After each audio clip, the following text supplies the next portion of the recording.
Sumali ka sa isang patalinuhan para sa tsansang manalo at mag-uwi ng 1,000,000 piso. Halos lahat ng sumali ay hindi masagot ang palaisipan. Ikaw na ang huling maglalaro. Mayroong isang kahong itim. Sa loob nito ay mayroong isang bumbilya at hindi mo ito nakikita. Sa labas ng kahon ay may 3 switch. Isa sa mga switch na ito ang magpapailaw sa bumbilya. Maaari mong pindutin ang mga switch sa anumang paraang gusto mo. Wala rin itong time limit. Pero oras na buksan mo ang kahon, kailangang sabihin mo kung alin sa 3 ang tunay na switch ng ilaw. Hindi rin mahalaga kung bumukas o hindi ang ilaw kapag bukas mo ng kahon. Paano mo malalaman ang tunay na switch para maiuwi mo ang 1,000,000? I-pause muna ang video at i-comment ang iyong sagot sa baba. Handa ka na ba? Ang sikreto para malaman ang sagot ay nasa temperatura ng bumbilya. Pindutin mo ang unang switch ng ilang minuto. Pagkatapos ay patayin mo ito. Pindutin mo naman ang pangalawa at saka buksan ang kahon. Kapag ang ilaw ay nakabukas, ang pangalawang switch ang tamang sagot. Kapag ito'y nakapatay, hawakan mo ang bumbilya. Kapag ito ay mainit, ibig sabihin ang unang switch ang tamang sagot. At kapag ito naman ay malamig, ibig sabihin ang pangatlong switch ang tamang sagot.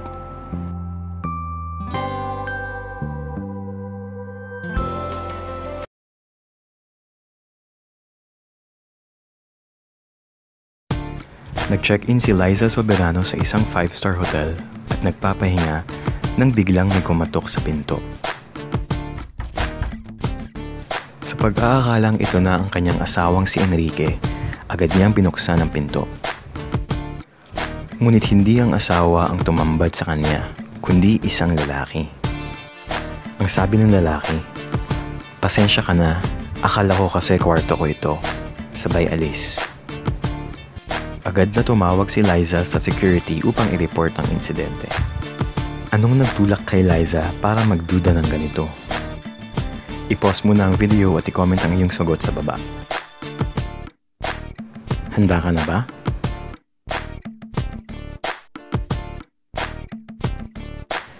Kung ang kwarto ni Liza nga ang inaakala niyang kwarto, bakit kailangan niya pang pumatok?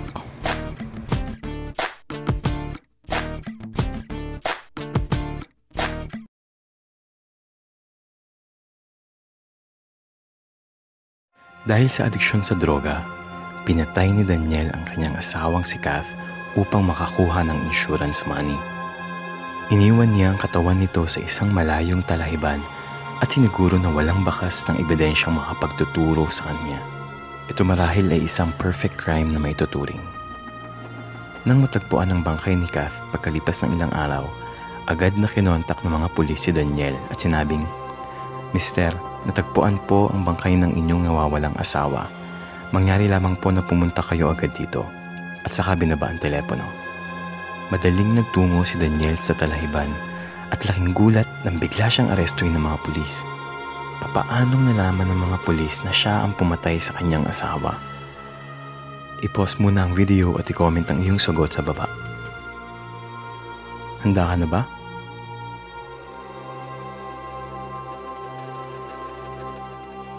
Ang lokasyon ang nagturo upang malaman ng pulis ang katotohanan. Sa telepono, hindi binanggit ng mga pulis ang lugar kung saan natagpuan ang bangkay ni Kath.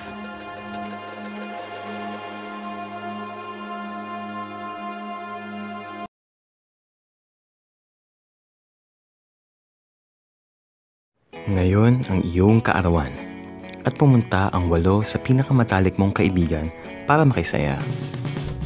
Oras na para kumain ng cake. Kailangan mo lang hatiin ito sa 8 pantay-pantay na bahagi. Sisiw, di ba? Pero hinamon ka ng isa mong kaibigan na hatiin sa 8 ang cake gamit ang 3 hiwa lamang. Paano mo kaya ito gagawin?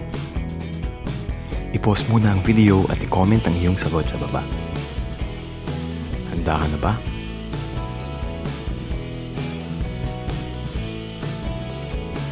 Kung sa gantong paraan mo hihiwain ang cake, imposibleng makakuha ka ng pantay-pantay na bahagi. Pero kung hihiwain mo ito sa ganitong paraan, siguradong makakatikim ang lahat ng kaibigan mo ng chocolate cake at nanalo ka pa sa hamon.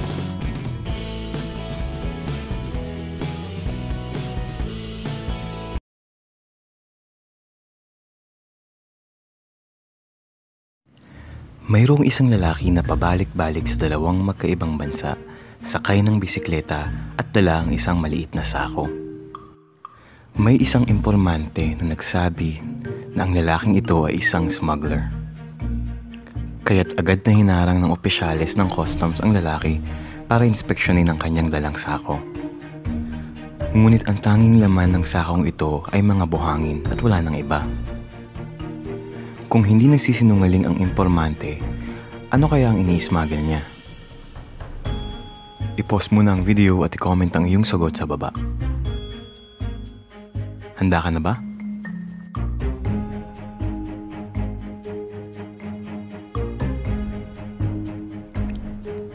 Ang ini-smuggle ng lalaki ay walang iba kundi ang bisikleta.